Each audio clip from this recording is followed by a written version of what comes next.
لله رب العالمين، والصلاة والسلام على نبينا محمد وعلى آله وأصحابه أجمعين.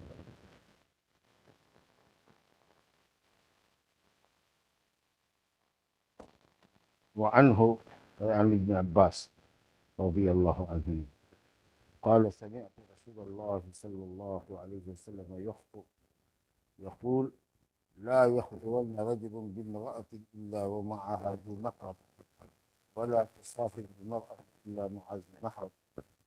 قام رجل فقال: يا رسول الله، إن امرأتي خرجت حاجة وإني كتبت كذا وكذا.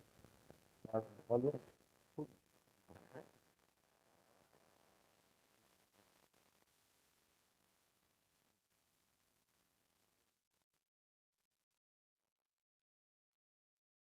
کے بعد ہم لوگ گزر رہے ہیں اس کی فضیلت اور جس پر حج فرض ہے اس کا بیان چل رہا ہے. دو دس ہمارا ہو چکا ہے یا تیسرا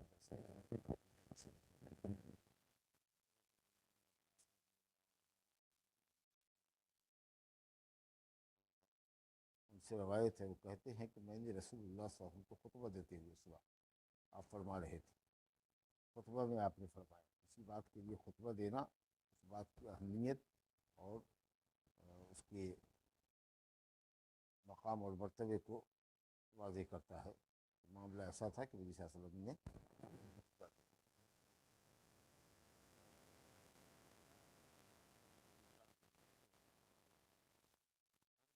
آدمی کسی عورت کے ساتھ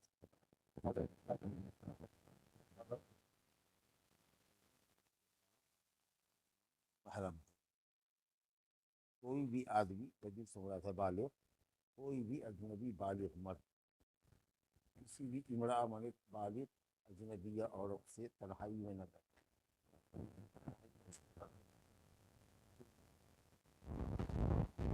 آپ اجنبی مگر اسی صورت میں اس عورت کے پاس اس کا محرم ہو.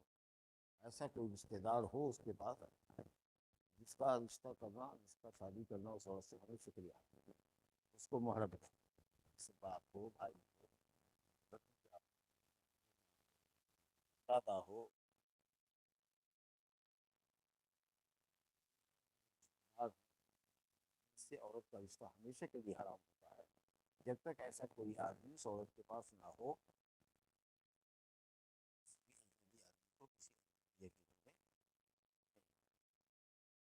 شوہر ہے تو جائیے یا پھر گھر میں کوئی اس کا بھائی ہے، چچا ہے، ماموں ہے، سگا چچا ہے، بھتیجا ہے، یعنی کہ اپنے بھائی کا بیٹا جس کی وہ پھوپھی ہے، بہن کا بیٹا جس کی وہ خالہ ہے.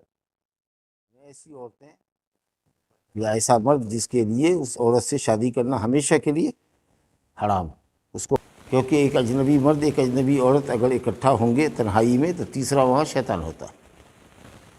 جب بھی کوئی اجنبی مرد اجنبی عورت کے ساتھ اکٹھے ہوتا ہے، سڑک پہ گفتگو کر رہا ہو، گھر میں چلا جائے، کھیت میں بات کر رہا ہو، گاچھی میں بات کر رہا ہو، اگر تنہائی میں ہے وہاں پر نزدیک میں کوئی نہیں ہے وہاں تیسرا شیطان ہوتا ہے. یہ دونوں کے دل میں وسوسہ ڈالتا ہے اور ہو سکتا ہے کہ برائی پر اس دونوں کو آمادہ کر دے اور برائی حاصل ہو جائے. اس سے بچنا چاہیے ہر وقت. ولا تسافر المرأة دوسرا حکم فرمایا ولا تسافر المرأة الا مع ذی محرم، اور عورت سفر نہ کرے، عورت سفر نہ کرے جہاں وہ ٹھہری ہوئی ہے. دیہات میں تو شہر جائے یا شہر میں ہے تو کسی دوسرے شہر میں جائے، اپنی محل اقامت کو چھوڑ کر جہاں وہ ٹھہری ہوئی ہے جس کو سفر کہتے ہیں ایسا سفر نہ کرے مگر اس کے ساتھ محرم ہو.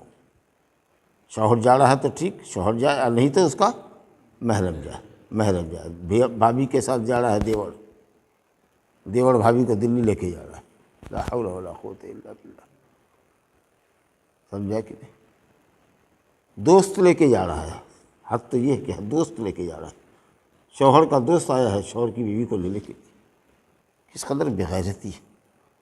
عورت سفر نہ کرے مگر شوہر کے ساتھ اور نہیں تو اپنے محرم کے ساتھ، ایسے مرد کے ساتھ جس کے لیے وہ عورت ہمیشہ کے لیے حرام ہے. آپ دیور کے ساتھ نہیں جا سکتی، آپ بھابھی کے ساتھ نہیں جا سکتے،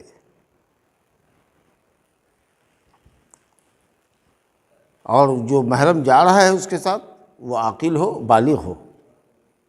اب ہوتی ہے کہ 7 سال کا 8 سال کا بچہ پکڑ لیا اور چل دیا، نہیں، وہ عاقل ہونا چاہیے، بالغ ہونا چاہیے، جو اپنی ساتھ کی عورت جو اس کی محرم ہے، ماں ہے، بہن ہے، بیٹی ہے، اس کی عزت کی حفاظت کر سکے۔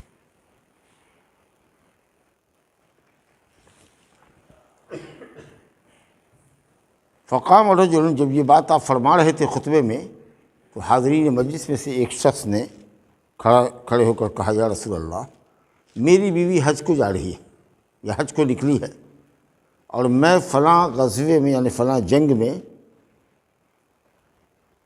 میرا نام لکھ لیا گیا ہے کہ میں جہاد کرنے جاؤں گا اللہ کے راستے میں، اور میری بیوی جا رہی ہے حج کرنے کے لیے۔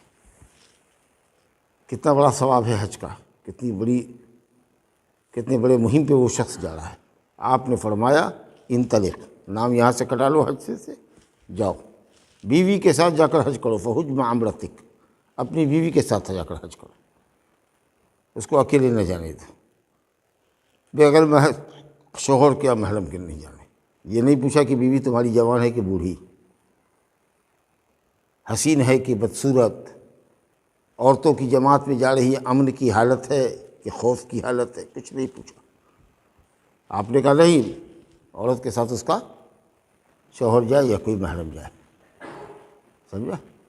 تو کیا بات ہے بھائی، بہن جا رہی ہے، بہنوئی صاحب جا رہے ہیں حج کرنے کے لیے، تو بہن کی بہن جو ہے یعنی اس مرد کی، جو جس کو ہم لوگ کی اصطلاح میں کیا کہتے ہیں، سالی، تو سالی اپنے جیجا کے ساتھ جا رہی ہے، اس کی بہن بھی تو جا رہی ہے۔ کہا نہیں، سمجھا کہ دو بہنیں ایک ساتھ ایک آدمی کی زوجیت میں نہیں اکٹھا ہو سکتی، لیکن جائز ہے کہ بیوی کو طلاق دے کر کے سالی سے شادی کر لی، اس لیے سالی کے لیے بہنوئی محرم نہیں ہوا۔ ہاں، اسی طریقے سے خالو ہے، لڑکی کا خالو، وہ بھی نہیں ہے محرم، خالہ کو طلاق دے دے گا، خالہ کی بہن بیٹی سے بیاہ کر لے گا، لیکن ماموں ہے اپنا تو ہمیشہ کے لیے اس کے لیے حرام ہے، اپنا چچا ہے وہ ہمیشہ کے لیے حرام ہے، بھتیجی کے ساتھ جا سکتا ہے، سمجھ گئے؟ جو محرم ہے وہی جائے، شوہر جائے یا محرم جائے۔ بہرحال اس سلسلے میں بڑی بے اعتدالیاں ہیں، اور اس طرح چلی جاتی ہے، کلکتہ جا رہی ہے، دلی جا رہی ہے، ہم کو تو عادت ہے، چلی جاتے ہیں، ریزرویشن میں چلے گئے، کتنی عورتوں کی عزت ریزرویشن میں اے سی کوچ میں لوٹ لی گئی، آئے دن واقعات ہوتے رہتے۔ یہاں تو آدمی سرکشت نہیں ہے، آدمی جو ہے وہ سرکشت نہیں ہے، مرد جو جاتا ہے وہ کئی سفر میں جاتا ہے، لوٹ کے آوے گا کہ نہیں آوے گا، کہ کہاں پر ہنسا بھڑک اٹھے گی یا کہاں پر ہندو مسلم ہو جائے گا، خاص کہ جب داڑھی ٹوپی والے کو دیکھے گا تو طنز کی بات کرے گا، اگر کوئی جواب دیا تو مار پیٹ کر کے پھینک دے گا، پتہ ہی نہیں چلتا، اور آپ عورت کو بھیج رہے، لا حول ولا قوت الا باللہ۔ تو کوئی مرد کسی عورت کے ساتھ خلوت نہ کرے، کسی کے آنگن میں مت جائیے، اگر وہ عورت اکیلی جاتی ہے تب کہا ایک آدمی کے ساتھ نہ جائے، اگر 2 آدمی جائے تب 2 آدمی اس عورت کے پاس جائے تو خلوت تو نہیں ہوگی، خلوت تو کہتے ہیں تنہائی ایک مرد ایک عورت کی، لیکن 2 مرد ہیں، اب مان لیجیے کہ اگر دونوں فاجر و فاسق ہیں تو پہلے سے زیادہ خطرناک معاملہ ہوگا کہ دونوں اس کا منہ بند کر کے اس کے ساتھ ریپ کر لیں گے، زبردستی کر لیں گے۔ اگر ایک بکری کے لیے ایک بھیڑیا خطرناک ہے تو ایک بکری کے لیے 2 بھیڑیا تو زیادہ خطرناک ہے، آپ سمجھیں کہ تو گھر میں تو محرم ہونا چاہیے، خلوت تو نہیں ہوئی، 2 آدمی ہوا تو خلوت نہیں ہوئی، سمجھے نا؟ ہاں، ڈرائیور کے ساتھ عورت جا رہی ہے، کالج جا رہی ہے، ڈرائیور ہے پیچھے بیٹھے ہوئی، ڈرائیور اس کا کوئی محرم نہیں ہے، کیسے جا رہی ہے وہ عورت؟ گاڑی تو اور سیف جگہ ہے، گاڑی میں بات کرتا جائے گا، یہ بات کرتی جائے گی۔ آپ نے کتنی جگہ سنا ہوگا کہ لڑکیاں یا گھر کی عورتیں ڈرائیور کے ساتھ پھنس گئی، بھاگ گئی، آپ بیٹی کو بھیج رہے ہیں ڈرائیور کے ساتھ، اس کے ساتھ جوان لڑکا لگائیے، خود جائیے، کیوں بھیج رہے ہیں اس کو؟ بہرحال تو اس کا لحاظ کیجیے، اور عورت سفر میں بھی نہیں نکلے مگر محرم کے ساتھ جائے۔ نبی صلی اللہ علیہ وسلم نے ایک شخص کو حج سے کہا نام کٹوا لو، اپنی بیوی کے ساتھ جا کر کے حج کرو، یہی سیفٹی ہے۔ یہ نہیں کہ صاحب عورتیں جا رہی ہیں، 10 عورتوں کی ایک جماعت جا رہی ہے تو اس کے ساتھ میری بیوی جا رہی ہے، 10 عورتوں کا قافلہ پورا امن قافلہ ہے اس کے ساتھ جا رہی ہے، نہیں، شرط ہے کہ محرم ہونا چاہیے، شوہر جائے یا محرم جائے۔ بعض علماء کہتے ہیں کہ اگر امن ہے اور عورتوں کی ایک جماعت کے ساتھ جا رہی ہے تو جا سکتی ہے، لیکن نہ، اب یہیں پر کہہ دے تو خراب نہ مانیے گا۔ اب ہر لگی ہوئی ہے، عورتوں کا ریزرویشن ہو رہا ہے، ہر کوئی چاہتا ہے کہ بیٹی میٹرک سے تو آئیے کروا لے، فوقانیہ سے مولوی کروا لے، امتحان دے گا کے پاس کروا لے، جا کے کسی اسکول میں 4-5 مردوں کے بیچ بیٹھے گی، منہ کھول کے ٹیبل پر بیٹھے گی، بچے نوجوان بھی ہو سکتے ہیں، میٹرک تک کا اسکول ہے تو بچے نوجوان ہیں، اس کو منہ کھول کے پڑھا رہی ہے، اس کو واہ واہی سمجھ رہا ہے، لوگ مبارکباد دے رہا ہے، اور دیکھا دیکھی کہ فلاں صاحب کی ایک بیٹی کا ہو گیا ہے تو اب دوسری بیٹی کا بھی ہم اپنا بھی کریں، ہم کیوں پیچھے رہیں؟ کمائی کی ایسی ہوڑ لگی ہوئی۔ عزت دار غیرت مند آدمی اپنی بیوی کو، اپنی بیٹی کو کام میں نہیں چھپتا، وہ بھی مردوں کے بیچ میں۔ ایسا کام کرے جہاں مرد نہ ہو، اجنبی، جو اس کا چہرہ نہ دیکھے، محفوظ طریقے سے اگر جا کر کے کام کرتی ہے، عورتوں کے حلقے میں کام کرتی ہے تو کر لے، لیکن پہلی چوائس ہے کہ نہ میری بیوی کام میں ہو، 50,000 روپیہ لے کر کے آئے۔ دیوس آدمی ہے یہ جو اپنی بیوی کو دوسرے مردوں کے ساتھ بیٹھ کر بات کرنے دے رہا ہے اسکول کے ٹیبل پر، اور جا کے اس کو پہنچا رہا ہے، لے کر کے آ رہا ہے، اور اتنے درمیان میں جب اسکول میں ہو رہی ہے، ماشٹروں کے درمیان یا میٹنگ سیٹنگ میں گئی، اور پھر بچے چھوٹے چھوٹے ہیں وہ ضائع ہو رہے ہیں، مرد کا حق نہیں ادا ہو رہا ہے، لیکن ہائے رے دنیا، پیسے کی دنیا، اگر سوکھی روٹی کم ملے، یہ عزت کے ساتھ ملے تو بہت اچھا ہے، اس بات سے کہ ہماری بیٹی بیوی کہیں جائے کام کرنے کے لیے، لیکن تو ایک دم پہلی فرصت میں بی اے ہونی چاہیے لڑکی، اور اگر وہ بی ایڈ کیے ہوئی ہو تو اور اچھا ہے، تاکہ فوراً امتحان دلوا لیں گے، پاس ہو گیا اس کے لیے نوکری مل جائے گی، کیا بات ہے، 2-5 لاکھ روپیہ گھر میں آ جائے گا تو اچھی بات ہے نا۔ لا حول ولا قوت الا باللہ، لا حول ولا قوت۔ بہرحال ضمناً بات آ گئی، آج کل کے جو حالات دیکھ رہے ہیں، جو رزلٹ آیا ہے، تو خوب جن لوگوں کی بیٹیوں کے، مسلمان جو اپنے کو باعزت کہتے ہیں، بیٹیوں کا ہو گیا، بہوؤں کا ہو گیا، تو ان کی باتیں کھل رہی ہیں، خوشی سے لگتا ہے کہ عرش کا تارا توڑ لائے ہیں، اور لالچ بڑھ رہی ہے کہ فلاں کی بیٹی کیوں، ہماری بیٹی کی کیوں نہیں ہوگی، ہم بھی چلتے ہیں پڑھا لکھا کر کے، ہم بھی ایگزام دلواویں گے، سجدہ کی نہیں۔ کمانے کی ذمہ داری اللہ نے مرد کے اوپر رکھی، عورت اگر ٹھیک ہے، باپردہ جاتی ہے، باپردہ رہتی ہے، عورتوں کے کالج میں پڑھا رہی ہے، ٹھیک ہے،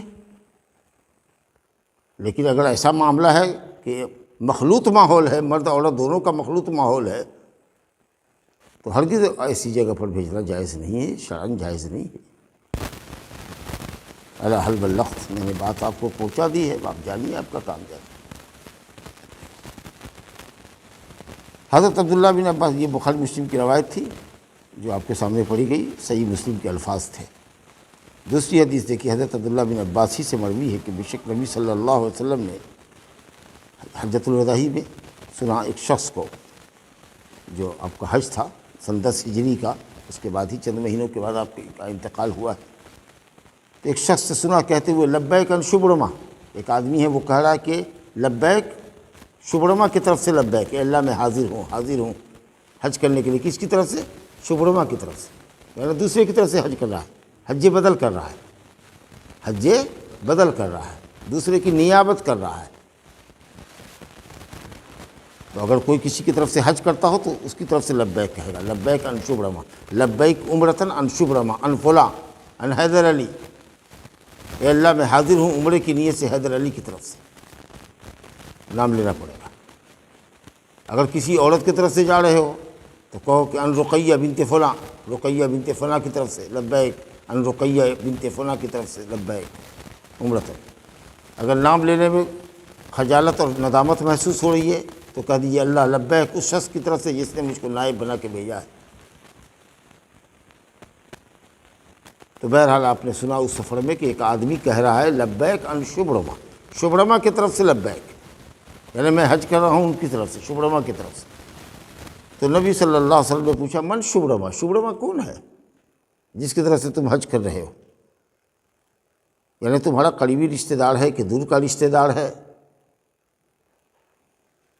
تو اس شخص نے سوال کا مفہوم سمجھا کہ کیا پوچھنا چاہتے ہیں آپ.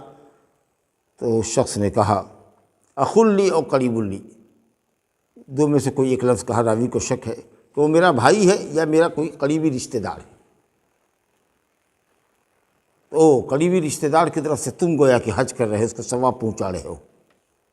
لگتا ہے کہ یا تو وہ قریبی رشتہ دار مر چکا ہے، اس کو ثواب دینا چاہتے ہو، یا ممکن ہے کہ زندہ ہو اور حج کرنے سے وہ عاجز ہو، نہیں جا سکتا، سواری پر نہیں بیٹھ سکتا ہے، تو تم اس کی طرف سے حج کر رہے ہو. تو آپ نے یہ سوال کیا حججت عن نفسک، اے حججت عن نفسک، کیا تم نے اپنی طرف سے حج کیا ہے؟ اپنا فریضہ ادا کیے ہو اپنی طرف سے، فریضہ حج؟ تو اس نے کہا نہیں، لا. تو آپ نے کہا حج عن نفسک، پہلے اپنی طرف سے حج کرو. اللہ نے جب تم پر حج فرض کیا ہے تو دوسرے کی طرف سے جو نفلی حج کر رہے ہو یا اس کو حج کا ثواب دینا چاہتے ہو، اپنے باپ بھائی کو جو ثواب پہنچانا چاہتے ہو جو مر گیا ہے، تو پہلے اپنا نہ فرض ادا کرو. اس سال اپنا کرو، اگلے سال باپ کی طرف سے کر لو گے جو مرا ہوا ہے. پہلے تو اللہ نے تم پر حج فرض کیا، تم کرو، اس کے بعد دوسرے کی طرف سے کرنا. آپ سمجھ رہے ہیں؟ پہلے اپنا فرض ادا کرو. تو معلوم یہ ہوا کہ اگر آپ کسی کا حج بدل کرنے جا رہے ہیں تو پہلے آپ کو اپنی طرف سے حج اور عمرہ فرض کا ادا کر لینا ضروری ہے. پہلے اپنی طرف سے حج کر چکے ہوں آپ، تب آپ کسی رشتہ دار کی طرف سے حج کرنے کے لیے جائیے. سمجھا؟ یا اگر کسی کو بھیج رہے ہیں تو اس سے پوچھیں کہ آپ اپنا حج کر چکے ہیں؟ جی جی حج کر چکے ہیں. آدمی نیک ہے، صالح ہے، صحیح طریقے سے حج کے ارکان جانتا ہے، کر سکتا ہے، کہے گا کہ مہربانی کر کے میرے والد کی طرف سے اس سال آپ جائیے، حج کرائیے. سمجھا کہ خرچہ دیجیے اس کو، جائے گا وہ حج کرے گا، اور حج کرے گا انشاءاللہ. آپ کے مجید کی طرف سے تو حج ہوئے گا، اس کو بھی اللہ تعالیٰ حج کا ثواب دے گا، کیونکہ حج کے ارکان تو وہ ادا کر رہا ہے. جس کی طرف سے کر رہا ہے اس کو بھی ملے گا، اللہ تعالیٰ اس کو بھی حج کا ثواب دے گا. نماز پڑھے گا وہاں تو 1,00,000 نماز کا ثواب اس کو ملے گا. چلیے، تو پہلے اپنی طرف سے حج ہو، تب دوسری کی طرف سے حج بدل کرو. یہ ایک بڑی اچھی بات معلوم ہوئی. حدیث موقوف بھی ہے، ابن عباس کے فتوے کی حیثیت سے بھی ہے، اور حدیث مرفوع بھی ہے، نبی صلی اللہ علیہ وسلم کے قول کی حیثیت سے بھی. صحیح ہے کہ نبی صلی اللہ علیہ وسلم کا یہ فرمان ہے کہ دوسرے کی طرف سے حج بدل کرنے والا پہلے اپنی طرف سے حج کر لیا. تیسری حدیث جو اس باب کی ہے ابن عباسی رضی اللہ عنہ سے مروی ہے. کئی حدیثیں ایک دم مسلسل دیکھ رہے نا، ابن عباس سے ہی آ رہی. قال، کہتے ہیں خطبنا رسول اللہ صلی اللہ علیہ وسلم فقال، ہمیں رسول اللہ صلی اللہ علیہ وسلم نے خطبہ دیا. یہاں بھی دیکھیے معاملے کی اہمیت ہے. کوئی چیز جب اہم ہوتی تو نبی صلی اللہ علیہ وسلم خطبہ دیتے اور اس میں لوگوں کو اسلام کے احکام بیان کرتے. سمجھا؟ منبر رسول سے یہ گفتگو ہو رہی ہے. تو آپ نے فرمایا اِنَّ اللَّهَ كَتَبَ عَلَيْكُمُ الْحَجَّ، اے لوگو اللہ نے تم پر حج فرض کیا. ظاہر ہے کہ حج فرض ہے مستطیع پر جو استطاعت رکھتا ہو حج کرنے کی، اور یہ بھی آپ سن چکے ہیں کہ ایک ہی مرتبہ. لیکن یہاں دیکھیے جب آپ نے یہ فرمایا کہ اے لوگو اللہ نے تم پر حج فرض کیا ہے، تو اقرع بن حابس التمیمی نام کا ایک آدمی جو اپنے ایک قبیلے کا سردار ہے، اور جب یہ آدمی مسلمان ہوا تھا تو نبی صلی اللہ علیہ وسلم نے اس کو بہت زیادہ مال و منال دیا تھا کہ اسلام پر یہ جمع رہے، قائم رہے، تاکہ اگر یہ مسلمان رہا تو اس کا پورا کنبہ اور پورا قبیلہ، پورا گاؤں مسلمان ہو جائے گا. تو اقرع بن حابس نے سوال کر دیا افی کل عام، کیا ہر سال حج؟ اب یہ سوال کرنا نہیں چاہیے تھا.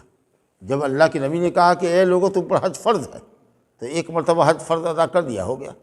لیکن جو بات نبی صلی اللہ علیہ وسلم نے نہیں بتائی یا جس کا موقع محل نہیں تھا، وہ سوال آپ پوچھ رہے ہیں کہ کیا ہر سال؟ یہ سوال بالکل غیر ضروری تھا، نامناسب سوال تھا، نہیں کرنا چاہیے تھا. تو نبی صلی اللہ علیہ وسلم نے کہا کہ لو قلتھا لوجبت، اگر میں کہتا ہاں ہر سال تب تو واجب ہو جاتی. اس کا مطلب یہ کہ نبی صلی اللہ علیہ وسلم کے بھی قول سے کوئی چیز واجب اور فرض ہوتی ہے. جیسے اللہ کے فرمان سے کوئی چیز واجب اور فرض ہوگی، نبی کے فرمان سے بھی ہوگی. اگر میں کہتا ہاں تو واجب ہو جاتا ہر سال. اب مان لیجئے کہ 100 ملین آدمی ہیں، سمجھا کہ نہیں، 10 ارب کے قریب اگر مسلمان ہے، 5 ارب مان لیجئے، چلیے 2.5 ارب مان لیجئے، اگر اتنا آدمی ہی دنیا میں اگر مالدار ہو اور ہر سال حج کرے تو قسم اللہ کی مکے میں تل رکھنے کی بھی جگہ نہیں ہوگی۔ مکہ کی آبادی اور یہی جو 20-25-30 لاکھ لوگ جاتے ہیں، تو کیا حج کے زمانے میں موسم ہوتا ہے وہاں جانے والے سے پوچھیں۔ اور اگر مان لیجئے کہ صاحب کروڑ نہیں 200 کروڑ 300 کروڑ لوگ اگر ایک ساتھ مکے میں چلے جائیں، تو پورے مکے کی آبادی اور ایک ایک انچ جگہ میں بھی وہ لوگ نہیں اکٹھے ہو سکتے تھے، نہ کبھی طواف ہو سکتا تھا، نہ کبھی صفا مروہ کی صحیح ہو سکتی تھی، نہ کبھی عرفات میں ان کو جگہ ٹھہرنے کی ملتی۔ اللہ اکبر۔ اور خاص کر کے اس زمانے میں تو اب لوگوں کو عام پیسہ ہو گیا، اس قدر ہے کہ سالوں بھر عمرے میں رش ہے، ایسا لگتا ہے کہ جیسے حج کا سماں ہے یا رمضان کا عمرہ ہے، اس طریقے سے بھیڑ ہے، لوگوں کی رگل پڑ رہی ہے ابھی اس زمانے میں جو لوگ گئے۔ اللہ اکبر، کتنا بڑا احسان ہے اللہ تعالیٰ کا۔ آپ نے فرمایا کہ اگر میں کہہ دیتا ہاں تو واجب ہو جاتا، اور پھر بعد میں کہا کہ تم اس کی طاقت نہیں رکھتے، یہ سوال عبث ہے، بیکار تھا۔ سمجھا کہ نہیں؟ الحج مرہ، یاد رکھو حج ایک ہی مرتبہ ہے عمر میں، ایک ہی مرتبہ فرض، فما زیادہ، اور اس کے علاوہ جو بھی حج کرو گے وہ سب نفل ہوگا۔ لیکن اس کے ایک مرتبہ حج فرض کے بعد کب فرض حج ہو جائے گا؟ اگر آدمی منت مان لے، اگر ایسا ہوا تو میں اللہ کے لیے حج کروں گا اور وہ کام اللہ نے اپنے فضل سے کر دیا، تو آپ کو اس منت کو پورا کرنا واجب اور فرض ہوگا۔ لیکن اگر ایسی منت آپ نے نہیں مانا ہے، تو ایک مرتبہ زندگی میں حج فرض اور حج واجب عمرہ آپ نے ادا کر دیا، تو اگر اللہ نے توفیق دیا ہے تو عمرے پر عمرہ لوگ کرتے ہیں، کئی سالوں کے گیپ کے ساتھ حج بھی کرتے ہیں، تو وہ سب حج اس کا نفل ہوتا ہے۔ رواہ الخمسہ غیر الترمذی واصلہ فی مسلم، حدیث اصل میں صحیح مسلم کی ہے اور ابو ہریرہ رضی اللہ عنہ سے بھی آئی ہے۔ ھذا وباللہ التوفیق وصلی اللہ علی نبینا محمد وآلہ وصحبہ۔